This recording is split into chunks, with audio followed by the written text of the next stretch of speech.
The Mrs. Klaus Selection by yours truly, Destiny DeMarchi.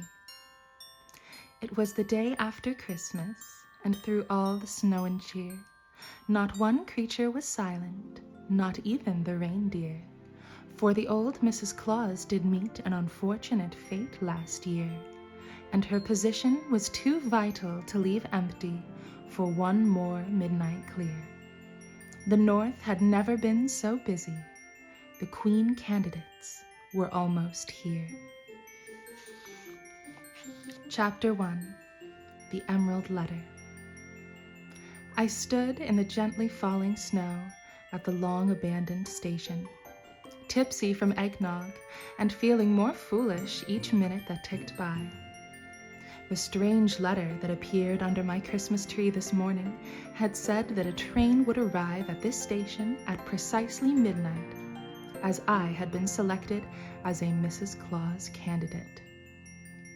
I don't know what possessed me to walk all the way here, but here I was at 5 minutes to midnight, holding a thermos of hot cocoa to keep my little red gloves warm, their bows flapping in the icy wind. When I first received the letter, I thought it was a joke, so I showed it to my sister, laughing when she asked me what was so funny.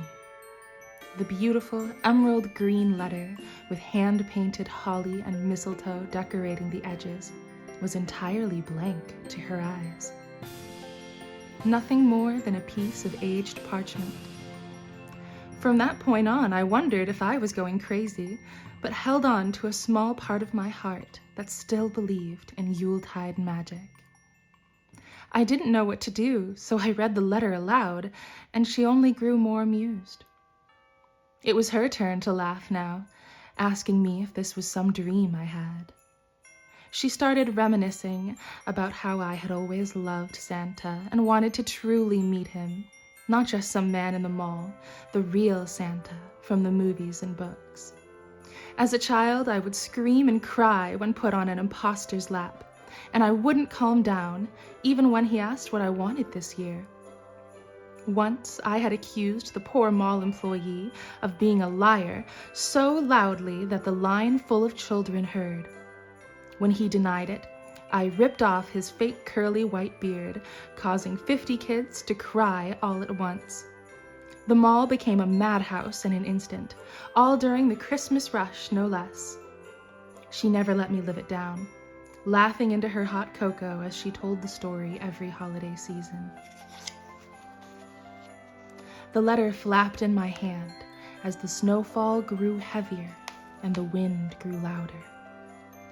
I checked my ruby inlaid watch, a useful heirloom if there ever was one. 2 minutes to midnight. Ostentatious thing it was, I was never more glad for it. I opened and read the letter for the 100th time since it arrived, like I had to memorize it for some test, like if I forgot what it said, it would disappear as quickly as it had appeared. It said, "Should you wish to consider entering the Mrs. Claus Selection and spreading the spirit of giving as King Claus's wife, a train shall arrive in Holbrook Station at midnight on December 25th that will give the greatest chance of your life. Never fear, however, for should you wish to leave, the train shall make a return trip every week, starting on New Year's Eve." The trains never ran past 11 o'clock in my sleepy little corner of New England. I doubted every word on that letter, but my feet had taken me to the long deserted tracks all the same. I had concocted a story to tell my job about how I was going on vacation, how I got a deal I couldn't refuse for this exact week. Trepidation in my heart, I left my friend's Christmas party early.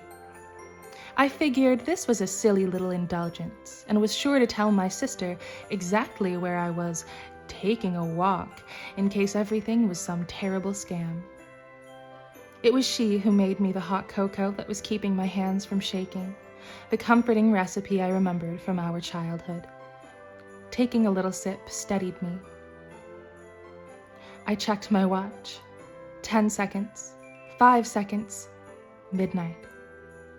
Of course, no train had appeared. I choked out a bitter laugh and couldn't believe how disappointed I was. My sister had probably played a joke on me. Maybe she really could see the letter's words and was only pretending she couldn't. Ever since my fiancé had left town for a job, which was apparently more important to him than me, she had really upped her mischievousness.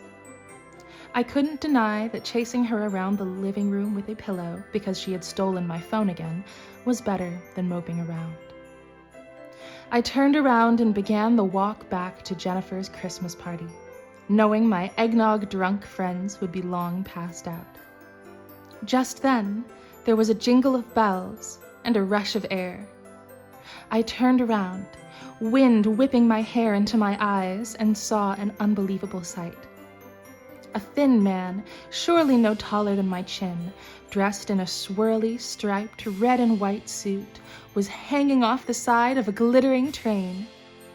The abandoned station was suddenly illuminated by the scores of Christmas lights hanging off each car, and boughs of snow-covered holly rustled as it slowed to a stop. The man held out his hand. "Sorry we're late, miss," he shouted above the din of the creaking wheels and tinkling bells. Billows of smoke with a slight sparkly sheen dispersed through the air. I looked to my left and right, half expecting there to be someone I could say, "Can you believe this?" to. And when there was no one else, I decided I must be dreaming. Surely I must be snoring with an eggnog mustache right now, my legs hanging off Jennifer's couch, and this was a sugar-induced dream from eating too many pecan praline cookies. I always went way too hard on those. I took the hand, and it was cold as ice. The second I touched his hand, the man's smile grew 3 sizes, pulling at the corners of his cheeks. His eyes were as wide as saucers, and his canine teeth were so very long. He helped me up the steps, out of the cold, and into a train car that was decked in red velvets with emerald accents. The heavy train door shut behind me, and in an instant I was enveloped in warmth. The first thing my brain registered was the smell, and with every new breath, more swirls of smell arose. I inhaled, and my head swam with the cozy fragrances of the holidays. It was like chocolate and coffee and spearmint, like dreams and hopes and childhood, like sugar and spice and everything nice. As strange as this entire happening was, led by my nose, I felt some degree of comfort. The car had many tables and booths in deep walnut finish, situated near the windows, with heavy carmine curtains and emerald green molding. Tiny gold details that reminded me of the letter in my pocket seemed to be hand-painted upon the edges of the tables, door frames, and seats. The cozy little car was also full of about 20 other ladies of various ages and aesthetics. Most of the other women were dressed extremely casually, some even in pajamas, and I immediately felt out of place with my Christmas party outfit. "May I hang your coat with the others?" the incredibly polite man with a high voice and mischievous smile asked. He seemed as though he was drinking in the incredulous look on my face. I imagine it was one he had seen often tonight, perhaps with every other woman here, as he held our hands and brought us into the unknown. He was as amused as I was bewildered, and I thought he was like my young cousin who liked to play pranks. I nicknamed the lean man Thin Mint in my head, for the swirls on his suit were just like the peppermints my grandmother used to carry in her purse. When I nodded, he took my long white winter coat to reveal the festive garnet cocktail dress underneath, along with sparkling ruby shoes with pretty little bows on them that matched my gloves. An older woman with tan skin working on her knitting looked over half-moon spectacles and remarked, "How did you walk in the snow in those things? Oh, but they are lovely." "Thank you," I stammered out. She gave a small smile in return and kept knitting the scarf in her hands. Through a large window to my left, I could see another train car with even more women sitting and chatting.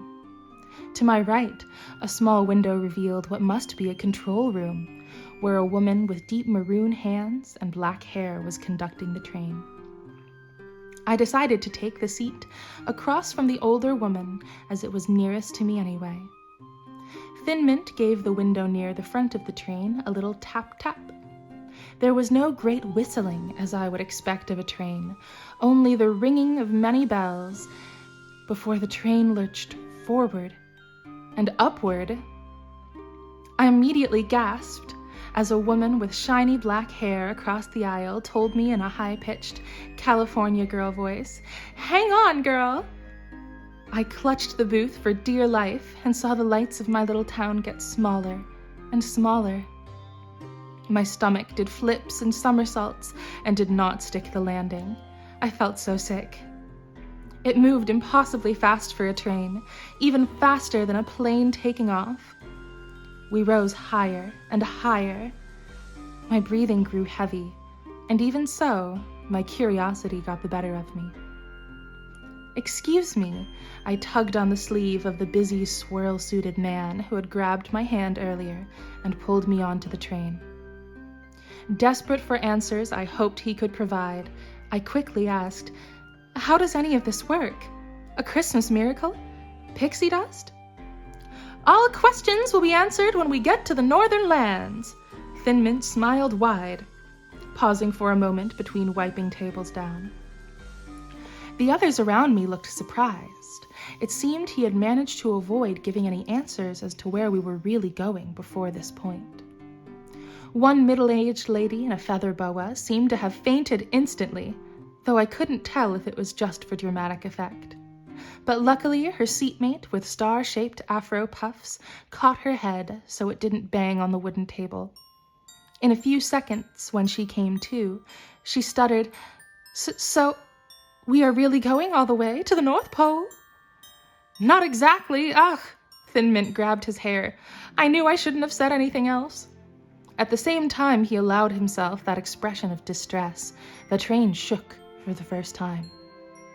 He quickly regained his composure, his eyes wide and breathing steady. "Humans are so curious." He raised his voice now, speaking to many. "All elves must keep their focus on maintaining the train. Now don't let them distract you too much, it's for their own safety," he said to the rest of the crew, before turning back to us. "You'll have plenty of time to ask questions when we arrive." "Elves?" Miss Featherboa began fanning herself theatrically and looked as if she might faint again. And Thin Mint quickly left our train car. It was so unreal, but I had to believe my own eyes and ears. Many eyebrows raised and knitted together the faster our surroundings passed us, in the wake of that terrible shake on an otherwise smooth ride. I quelled my panic and attempted to tell others it was all okay, but was drowned out by the train bells. It wasn't working terribly well, and so I decided the best thing to do was to close most of the curtains on the windows, aside from the one near me. Then it felt mostly like being on a train, a special train, like those murder mystery dinner show ones, or the fancy tourist trains that had butlers and gave the feeling of an era long gone. When the madness of rising into the air had begun to settle, the train floating through clouds and above cities, I finally felt able to take in my surroundings properly. The luxurious red velvet seats were exceedingly bouncy and soft, and they allowed you to sink deep into them. Though the other women had all been on the train longer than me, many were looking out the windows in wonder, hands gently creating a slit in the curtains through which magic could be witnessed.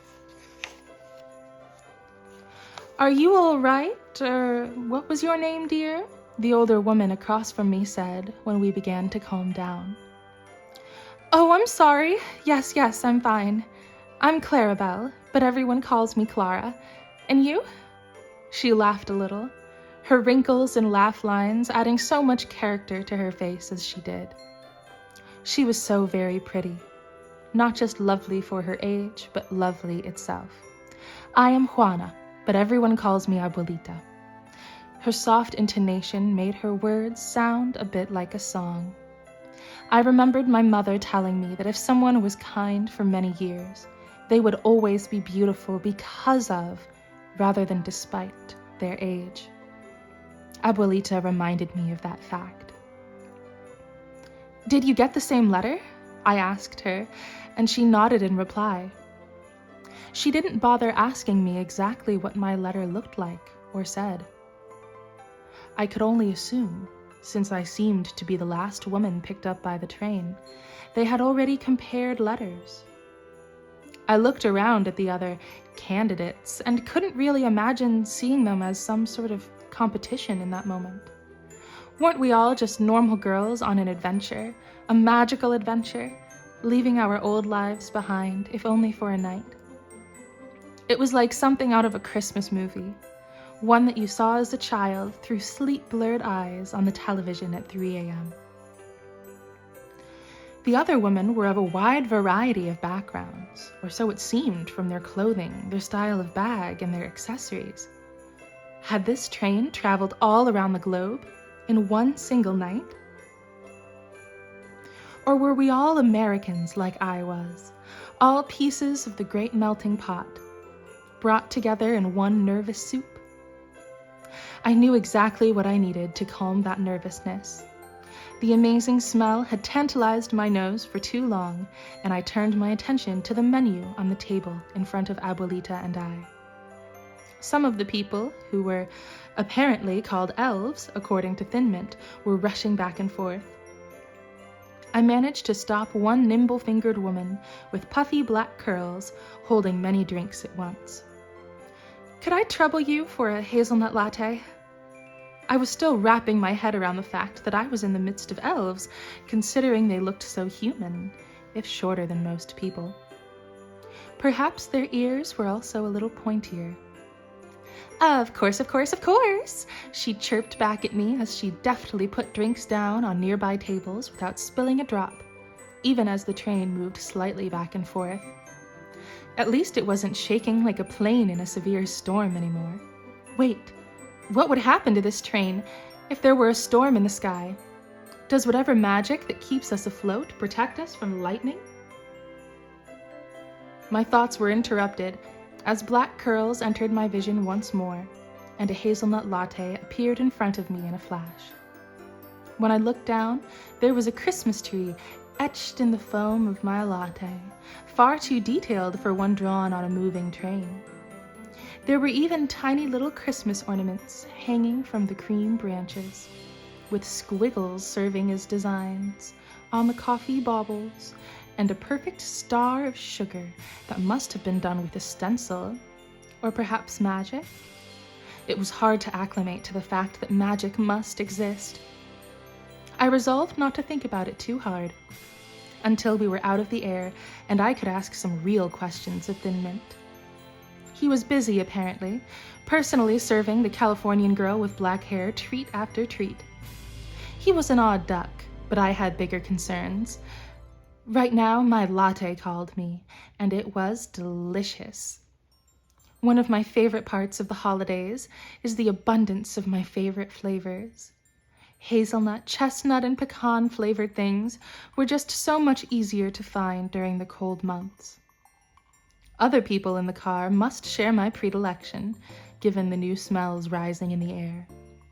Chestnut season is fall, but assumedly because of the romanticization of chestnuts roasting on an open fire while snow fell outside the windows, only in winter could I find delicious treats like chestnut calzoncelli. It wasn't fair, but it served to make the winter holidays even more special for me.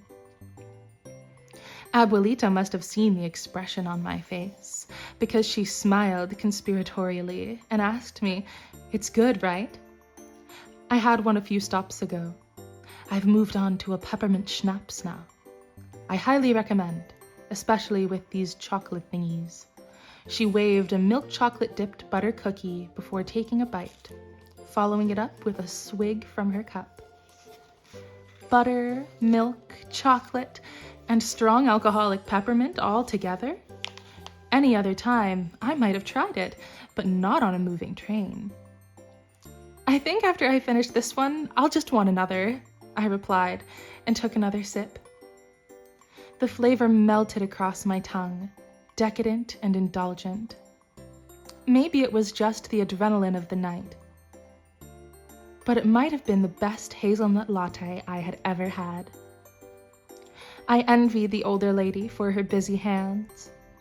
When she wasn't dipping a cookie or browsing through the menu, she was continuing her knitting.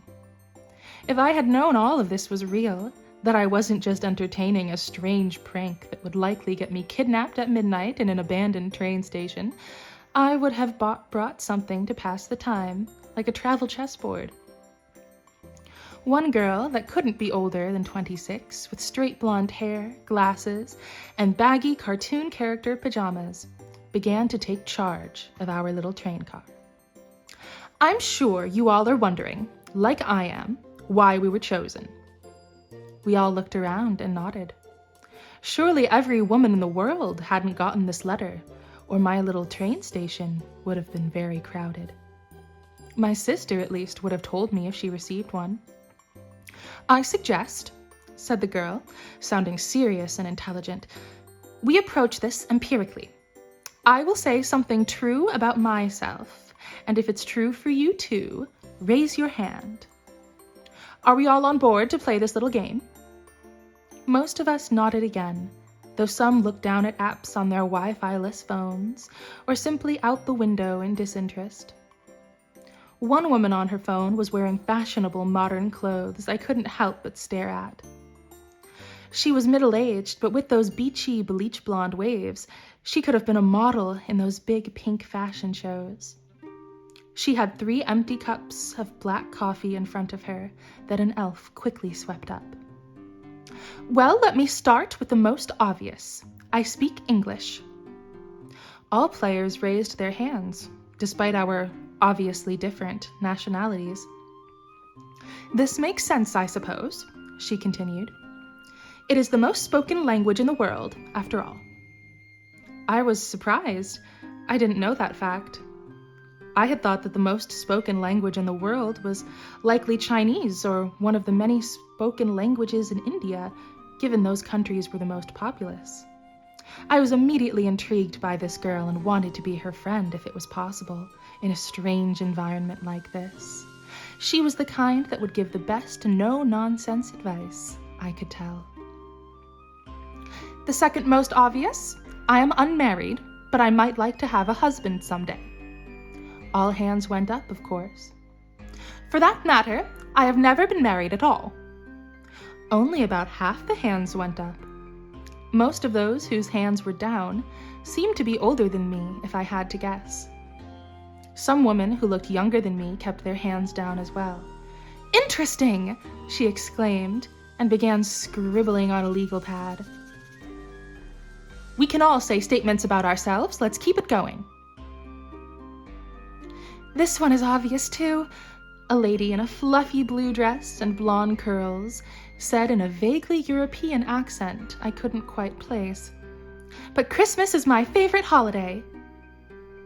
A bit less than half of the hands went up. My eyes went wide. There must be more to this Mrs. Claus business than just making cookies and keeping Santa fat. If you didn't even need to love Christmas the most to be chosen. Intriguing, said the girl who began all this, scribbling furiously on her legal pad again. I was glad, at least, for this distraction. It was much more fun than staring out the window and getting dizzy from how high up we had gone, or pinching myself over and over in constant surprise that this wasn't a dream. Also, said the fluffy blue dress lady, I know it's not a statement, but I think all of us are very pretty, yet in very different ways, since we are looking for similarities. She sat down, and her dress moved like a cloud when she did, flouncing upward. I would have to ask her when she got it sometime, or where. Some blushed or looked down at her last comment, and a pale elderly woman with white hair seemed sad and shook her head. I met her gaze and I nodded seriously. Age suited her, truly, for this woman was a picture of what I would imagine Mrs. Claus to be. Big, happy cheeks, even with sadness in her eyes, reddish button nose, lace apron atop a simple dress. She could have stepped out of a greeting card.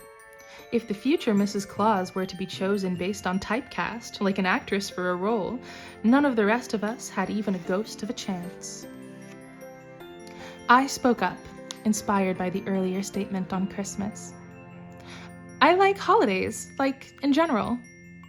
Most hands then went up. Truth be told, that was an understatement. I absolutely loved holidays.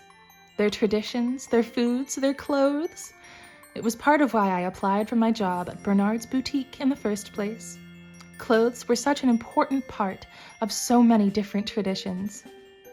Some of my so-called friends had scoffed a bit hearing I was, with a college degree, so excited to be just a retail sales associate, but they simply didn't understand. The history behind each piece of clothing was so deep and storied.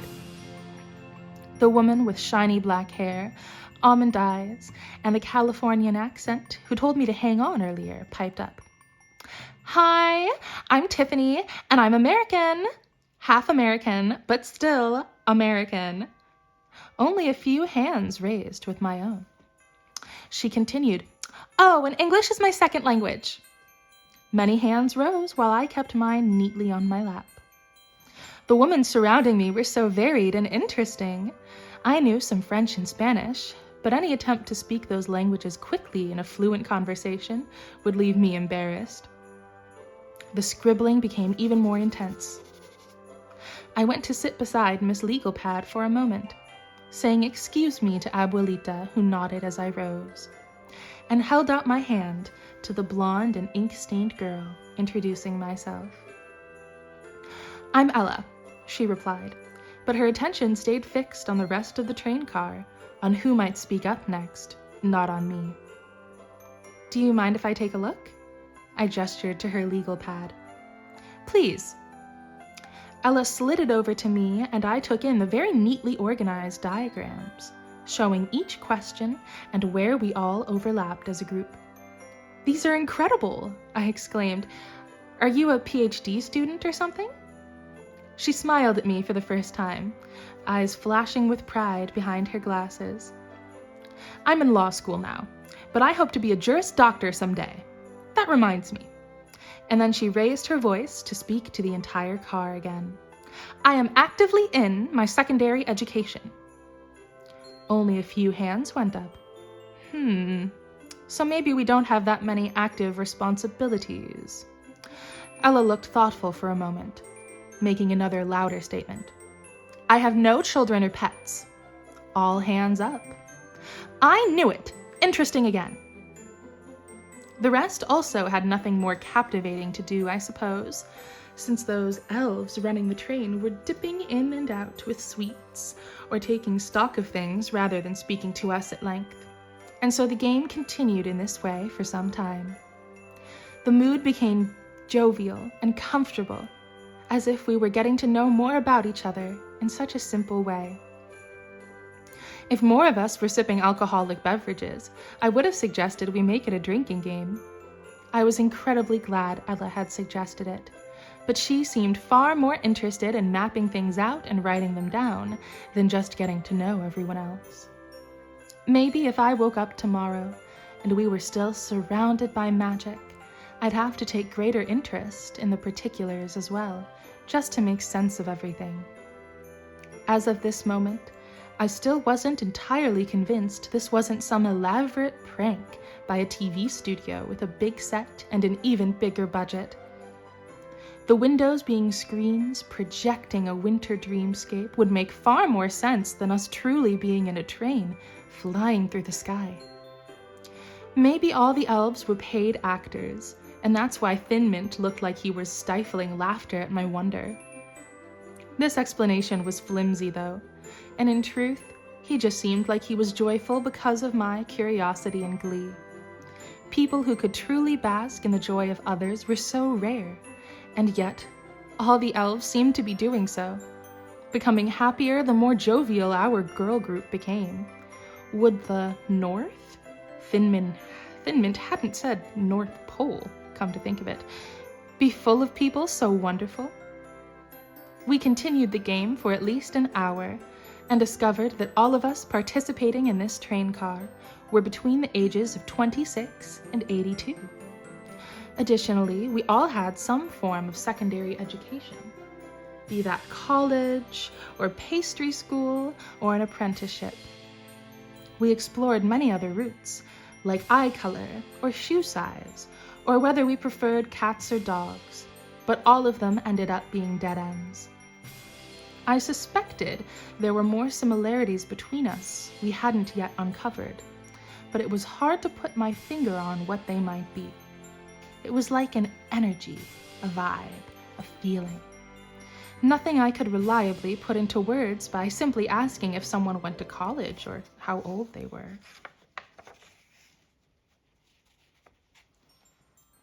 Continue reading Chapter 2, The Northern Lands, on Kindle or paperback on Amazon now. And thank you so much for listening to the first chapter of my debut novel that I also illustrated myself. I really appreciate it. And have a happy holiday.